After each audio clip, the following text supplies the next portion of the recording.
Whisky. It's a huge part of Scotland's culture. Since the first recorded distillation way back in the 15th century, it's come a long way from a history of illegality and even smuggling to become a popular drink of choice on a global scale. In fact, an estimated 41 bottles per second are currently shipped across the world from our wee country. I mean, if you were to look at a graph about single malt whisky or whisky sales, it's just going through the roof at the moment. There are 6 whisky regions here in Scotland: Speyside, Highlands, Lowlands, Islands, Campbelltown and Islay. Located in the Inner Hebrides, the island of Islay has been producing whisky as far back as 1779, when Bowmore Distillery was first opened.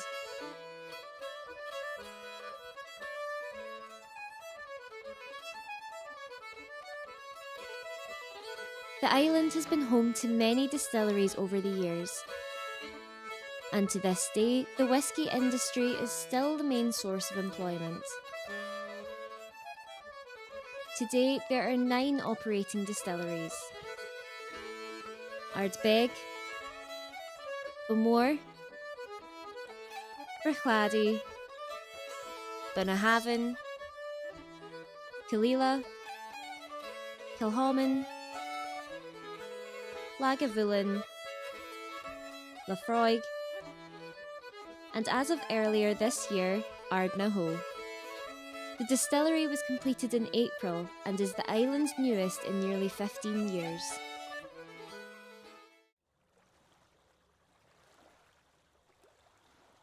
Year on year, Islay's visitor numbers are growing.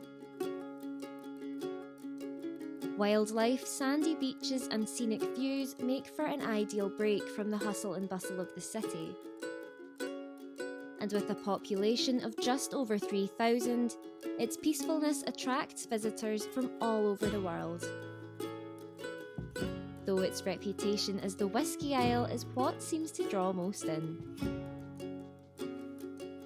But Islay's rise in popularity as a tourist destination, coupled with the current whisky boom, has prompted proposals for new distilleries and production expansions.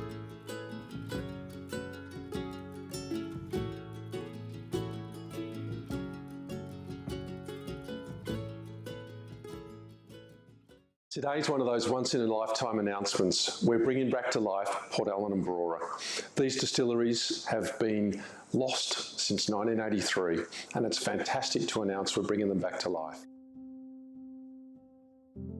Of course, more distilleries means more whisky, and this in turn could mean more visitors. But now opinions in the local community are divided. People seem torn between the idea of retaining that sense of peacefulness and letting the rate of commercialisation continue as it is.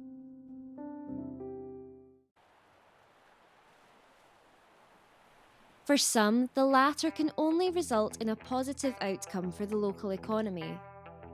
But for others, the announcements aren't quite so welcome.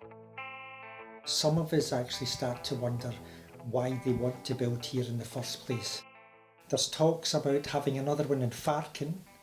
We've got a fellow down at Gartbreck who wants to build a distillery as well, and it looks as if this is very much becoming an island that's just full of distilleries where people want to exploit our island and take lots of money off it. Concerns about availability of accommodation, increased traffic, poor road conditions and even how busy the local supermarket gets are commonly raised when you bring up the subject of new distilleries. Islay's rural landscape means the infrastructure isn't exactly the best when it comes to catering for large amounts of traffic. Not just from the growing number of tourists, but also from the increasing amount of lorries and machinery accessing the distilleries. Roads suffer, they're full of potholes and so on because the roads were never designed to take big heavy transport.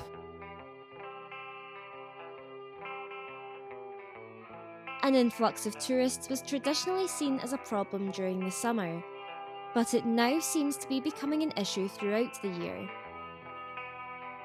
There's one week in particular where things get especially chaotic, and it looks like it's been worrying locals for quite some time. Another point is that if we're going to encourage tourists in, you can't separate the tourist today from his car, and he wants to bring his car in with him. Well, the only people that can separate the tourist from his car are McBrain. Well, isn't that what the Islay Transport Users Committee are trying to do today? Yes, oh yes, I agree with you there, but it's not something we wouldn't want to do this in the future. We want to do it now.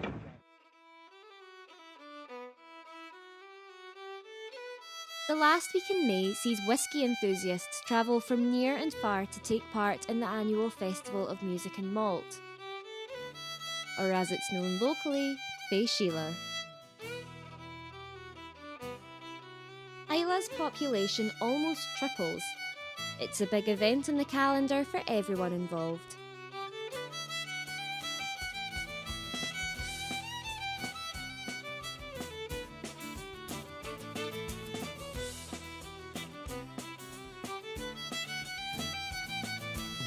The distilleries take turns to open their gates and host what can only be described as a party, celebrating the local music and culture. And of course, whisky. Well, we started in near Frankfurt and traveled to Amsterdam for the ferry to Newcastle. From there we took it on over Campbelltown up to the to Isle of Islay. Why did you make the journey? Well, that's easy to answer. It's the Islay Festival. It's a beautiful Islay whiskies that we came up for and the nice people up on the island.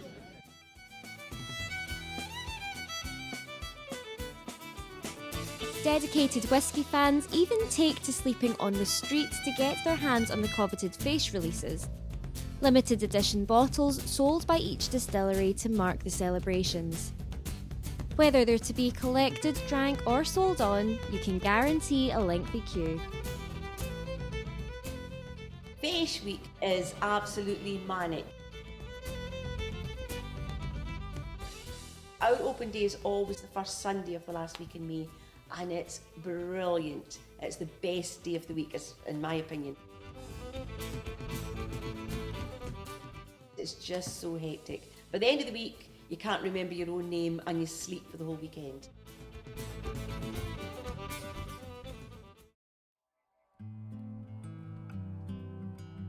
Despite the celebratory atmosphere, as well as the revenue generated, Fèis Week still gets a somewhat mixed response. For months in advance, ferries are fully booked, causing much annoyance from locals trying to get to and from the island. Accommodation is also unavailable due to high demand, with some places being booked out even a matter of years in advance. This leads to people choosing to camp, resulting in tents and camper vans being scattered across the villages. With Fèis Week, the locals are quite ambivalent about it. There's lots of people in Islay who love the idea of hundreds and maybe thousands of tourists coming to Islay, but there's other people who really don't like it at all, and they're glad when they leave so that we get the island back for ourselves. With the island having produced whisky for well over 200 years, many families have seen for themselves the changes to the industry.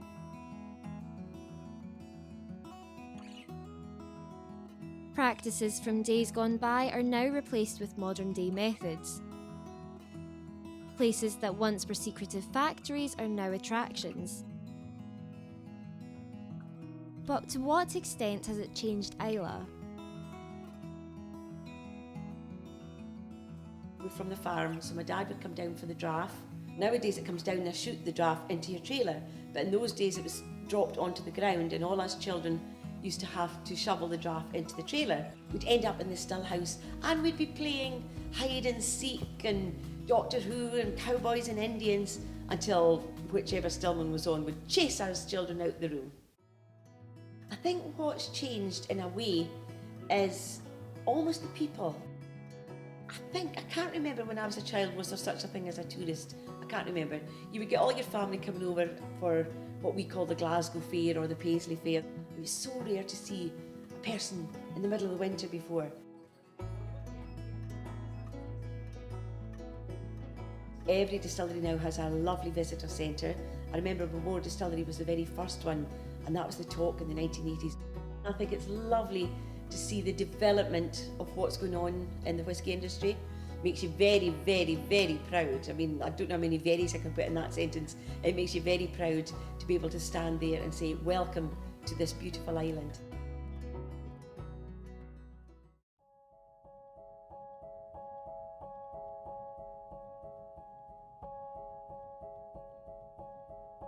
Although business is currently booming for Scotch whisky, this has not always been the case. Historical evidence of distilleries lost since the 1800s is present all over the island. Some were even so long ago that in the present day there's very little information known about them. Changing trends also resulted in damage not only to Islay's economy but to many distilleries all over the country. The end of the 1970s saw a sharp decline of global whisky sales, with spirits like vodka growing in popularity. This led to a surplus of whisky stock and a recession in the Scotch whisky industry. In the years that followed, some owners deemed their distilleries surplus to requirement and made the decision to shut down operations. A number of Islay distilleries were impacted in the process, with names like Portellin, Ardbeg and Bruichladdich finding themselves mothballed and their staff being laid off. When Bruichladdich closed, after having been taken over by White and Mackay, there was rebellion on the island. People started boycotting whiskies from these firms because they thought that somehow these big companies were abusing Islay itself by buying stuff and then just with a stroke of a pen getting rid of them and leaving people without employment.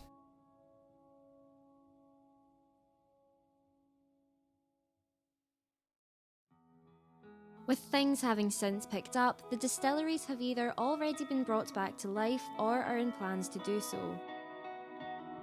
But the memories of redundancies and broken communities are still fresh in the minds of locals. In addition to the staff, the livelihoods of plenty others depend on the success of the distilleries.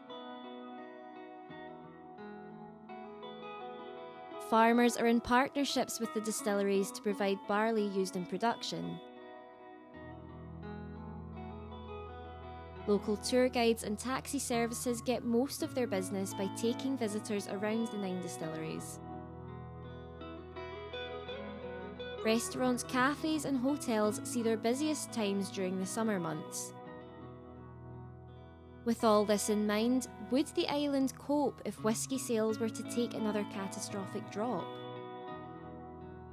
There's a lot of people on the island, myself included, who are worried that the bubble might burst with whisky, that suddenly whisky will no longer be popular and that these big companies, the multinationals who are here, will just mothball the distilleries here again. There is a fear that we'll go back to the bad old days.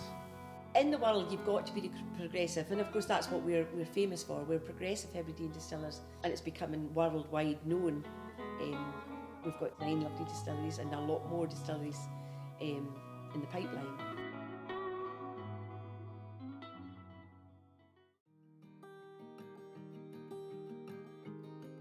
Portnahaven is a village situated in the southern tip of the island. Formerly a hotspot for the fishing industry out in its harbour, in 2019 it's pretty quiet. It's fair to say Portnahaven is quite the picturesque postcard village. That's what makes it so attractive to visitors. Unfortunately though, this attractiveness doesn't always make for good results. As of last year, out of the island's 2,023 residences, 396 of them were registered as holiday lets. That's nearly a fifth of the total housing available. Of course, this income is great, at least while it's coming in during the summer months. But as winter starts to roll in and things die down a bit, nearly 20% of Islay's houses remain empty. More and more people have houses on Islay that are not given over to native islanders to live in, but they're used for holidaymakers. This doesn't only stop people having decent housing, it breaks up communities. Portnahaven and neighbouring Port Weems are two villages that have been hit especially hard by this social issue. A high number of their whitewashed houses are in fact second homes or holiday houses. The reduction in the population meant that the local primary school had to be closed down, as well as various local amenities over the years.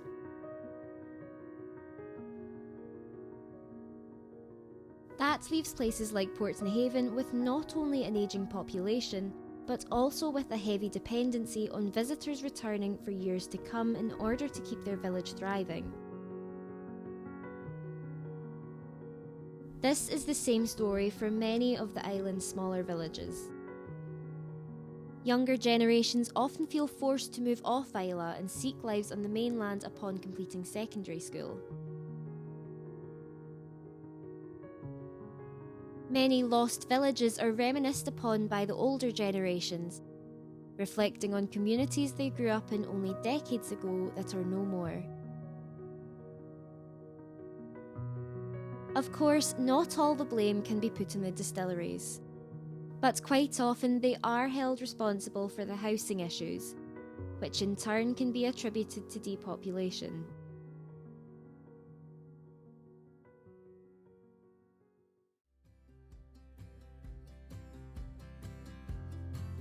However, it does seem like the recent proposals for Islay Whisky could be paving the way for a new attitude, and from the younger generation in particular.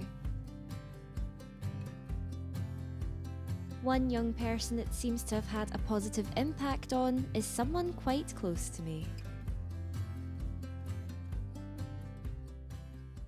So I find it really interesting that there's only, 4 years between us, but in that time, when I left school at 17, I was told to move away to the mainland and try and find a life out there because there was nothing for me here in Islay.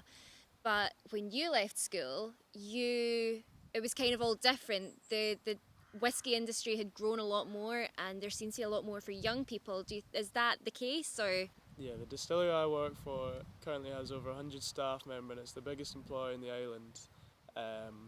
I began working there when I was 17, and I was the youngest staff member. I think the distilleries offer a good opportunity for a lot of young staff to get into jobs that weren't there for them before.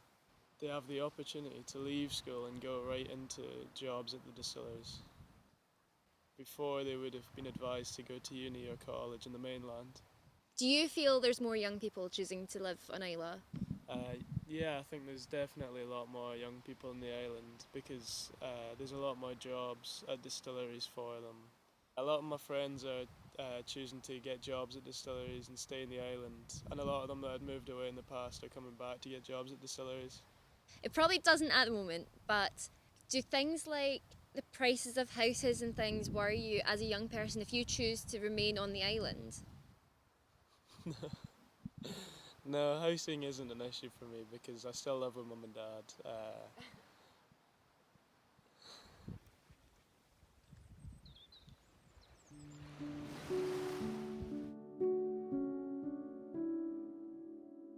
So, while the future might be a little uncertain at the moment, it's fair to say that things are definitely looking positive as it stands. It seems that only time can tell whether Islay has the capacity for more tourism. With more young people choosing to make a living on the island as of late, It's now in their hands to ensure both the community and the whisky industry thrive in unity.